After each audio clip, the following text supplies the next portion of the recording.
Welcome back to Beyond World is One. Thank you so much for staying with us. My name is Hem Kaur Saroya and this is Speed News. Here's what we've lined up for you.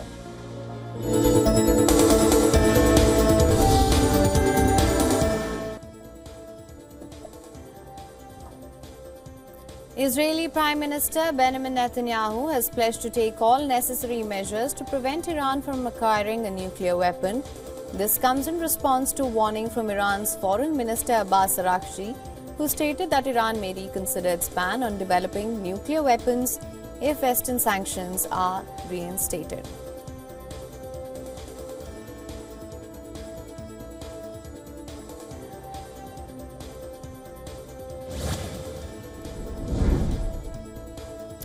Pro-Palestinian protesters briefly interrupted the Macy's Thanksgiving Day parade in New York City on Thursday.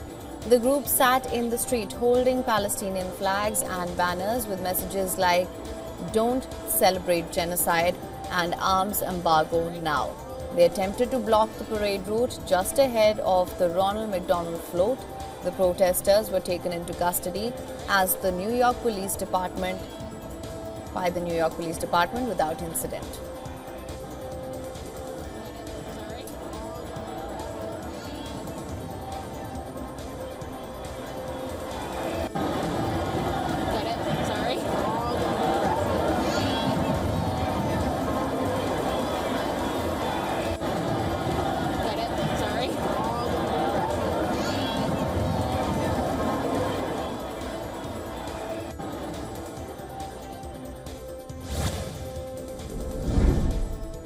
Hundreds of students and academics at Sana'a University in the Yemeni capital organized a large rally on campus to show solidarity with Palestinians and Lebanese affected by Israel's military campaign since last October.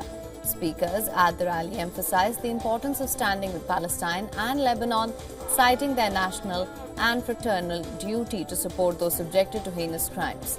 The protesters criticized the international community, particularly the United States, for their complicity in the ongoing conflicts. They demanded an immediate end to the aggression on Gaza, calling for global pressure to Israel or to agree to a ceasefire.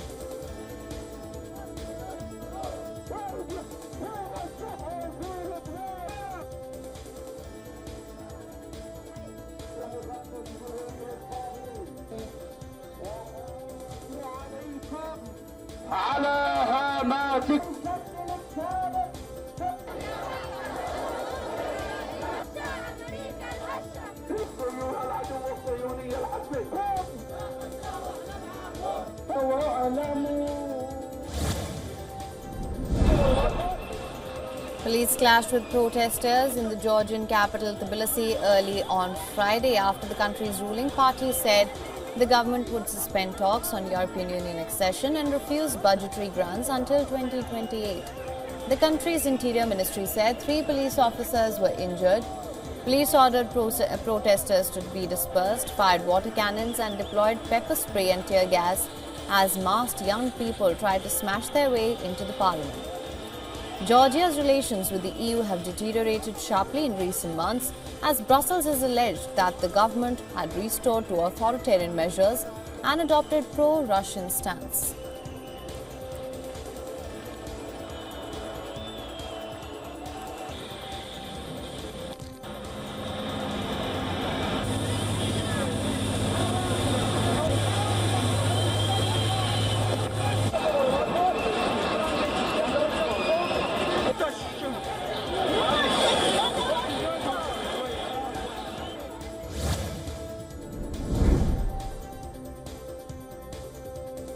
Russia's defense ministry claims its forces successfully targeted Western-supplied weapons in Ukraine, including armored vehicles, UK and US made howitzers, ammunition depots, and military airport infrastructure.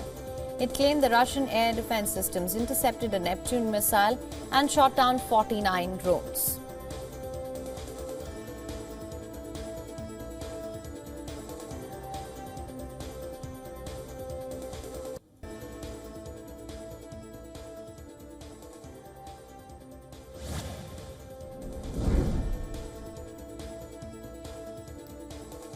Chad has announced that it is ending military cooperation with former colonial power France. The decision was made public by Chad's foreign minister just hours after a visit by French Foreign Minister Jean-Noël Barrot.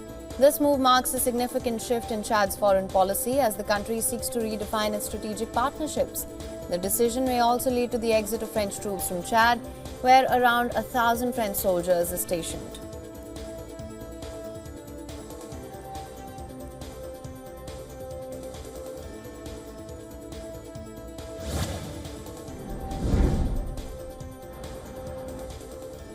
Ireland is voting in a highly contested general election, with the incumbent coalition government facing a strong challenge from opposition party Sinn Féin. The campaign is focused on key issues such as the cost of living, housing and economic stability. A record 686 candidates are vying for 174 seats in the island's lower house of parliament. Counting of votes will take place on Saturday morning.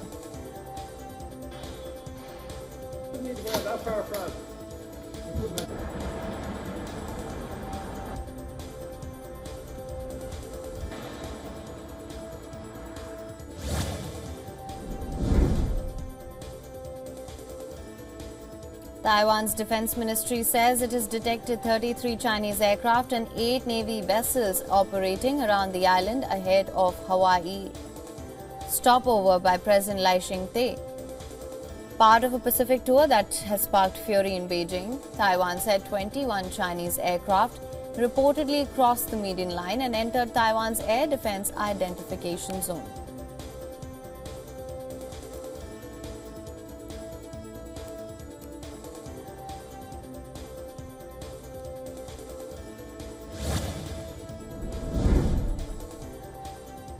The Australian Parliament has passed a law prohibiting children under 16 from using social media platforms.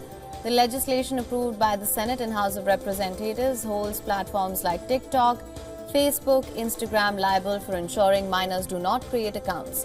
Non-compliant platforms face fines of up to $33 million. The law aims to safeguard minors from online harm and requires social media companies to also implement age verification measures.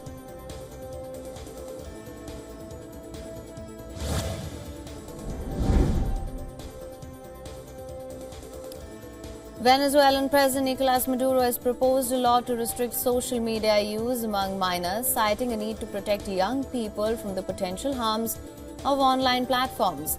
The proposed ban is similar to a new law recently implemented in Australia, which prohibits minors from using social media without parental consent. Maduro announced the proposal during a podcast on Thursday. He stated that the goal of the law is to safeguard the well-being and the development of the Venezuelan youth.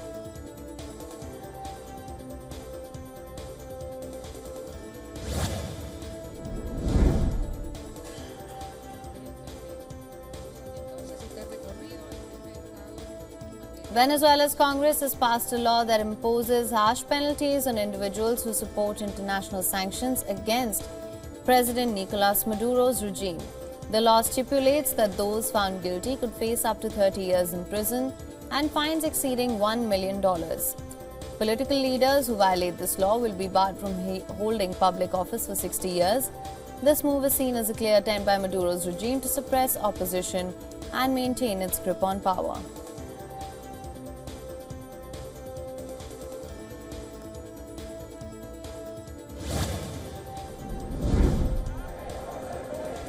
Hundreds of protesters gathered in Bucharest city centre to express their opposition to far-right presidential candidate who unexpectedly won the first round of Romania's presidential election.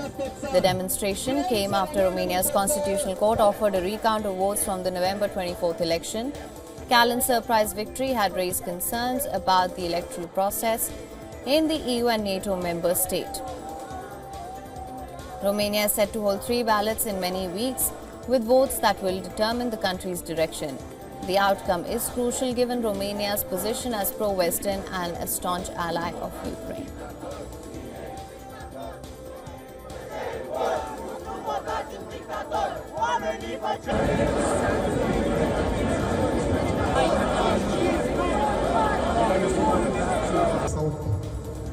Ați văzut în anii precedenți când au fost guverne, audiere,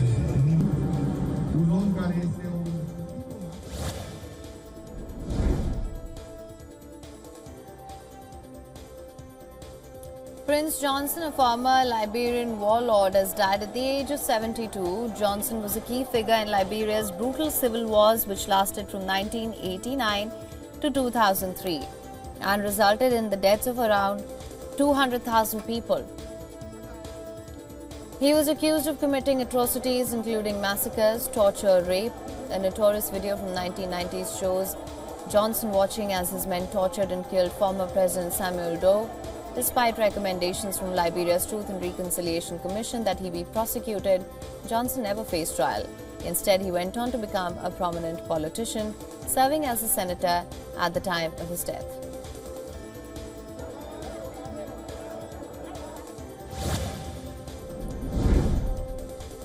Saudi Arabia set to host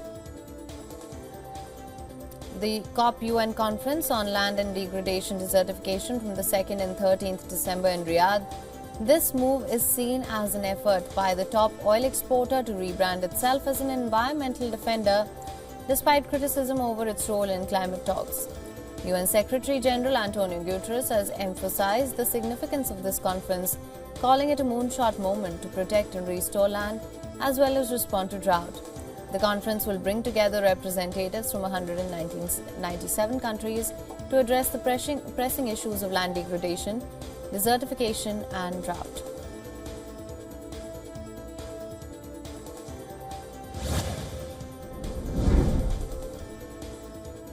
Canada's competition watchdog has filed a lawsuit against Google accusing the tech giant of anti-competitive practices in online advertising.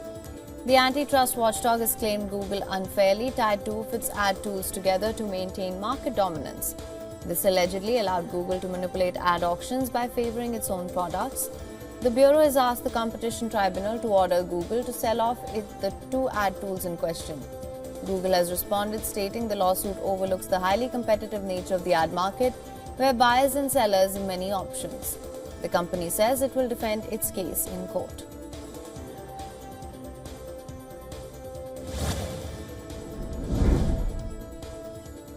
ByteDance, the parent company of TikTok, has confirmed that it fired an intern for allegedly trying to sabotage its AI training company.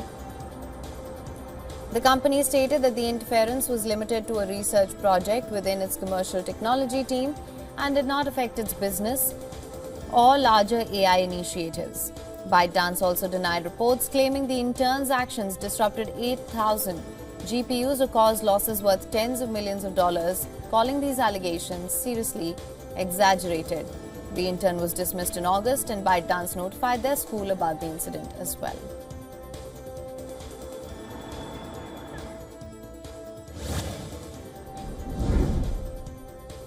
Reddit has surpassed X to become the UK's fifth most popular social media platform.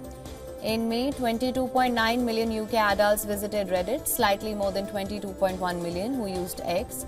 The surge has pushed Reddit ahead of both LinkedIn and X, while YouTube claimed the top spot, overtaking Facebook with over 54 million users. Experts suggest Google search updates this year may have boosted Reddit's visibility. The UK's communication watchdog also noted that the changes in third-party app access likely drove more users directly to Reddit's site.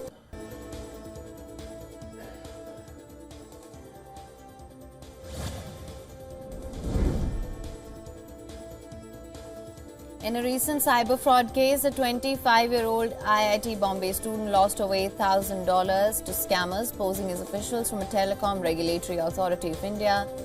The scam began in July when the student received a call from someone claiming 17 complaints had been filed against his mobile number. The caller warned of a digital arrest if he did not follow specific instructions. Intimidated by the false allegations and fearing legal trouble, the student transferred the money in multiple transactions to the scammer's account. Digital arrest scams often involve fraudsters impersonating police or government officials.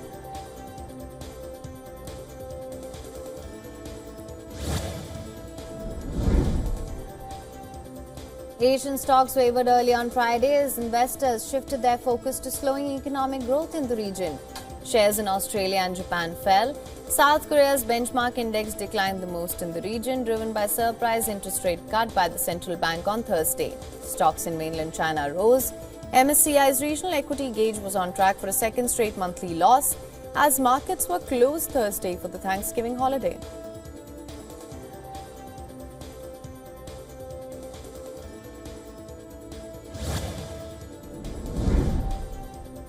The dollar is heading for its biggest weekly loss in 3 months. This comes as investors start to question the growing volatility around Trump trade that has driven gains in the currency since the US election. Bloomberg's gauge of the US currency slipped 0.2% on Friday. The greenback has weakened against all except one of its group of 10 peers this week, with its biggest declines being against the yen. An 8-week rally in the US currency has stalled as proposed tariffs from President-elect Donald Trump have started to rattle financial markets. Concerns are growing that his policies may end up hurting the world's largest economy.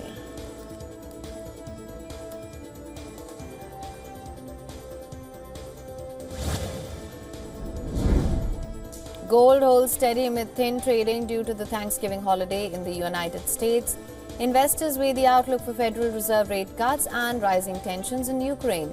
Bullion traded near $2,640 an ounce on Friday and was down around 3% for the week after a ceasefire between Israel and Hezbollah took away some safe haven demand. Swaps markets are pricing in a more than 60% chance the Fed will reduce borrowing costs again next month. The precious metal is still up by almost 30% this year, although its rally has gone into reverse this month after Donald Trump's election victory boosted the dollar.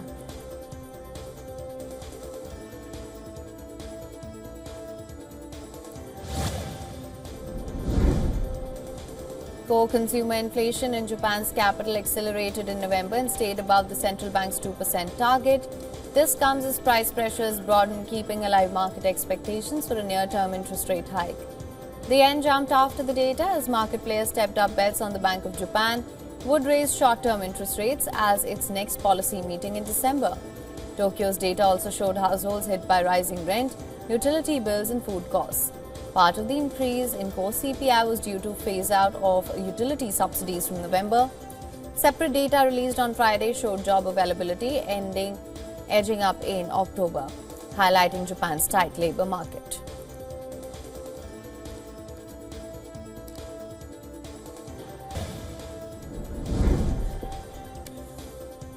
ZEE5 has unveiled the official trailer for its upcoming drama series Mairi, helmed by Sachin Darikar. This emotional thriller delves deep into the intricate dynamics of family relationships, unearthing hidden truths and buried secrets. Mairi brings together a stellar cast that includes Saya Deodhar, Tara Deshpande, Sagar Deshmukhi and Tanvi Mundal. The series is set to premiere on ZEE5 on the 6th of December.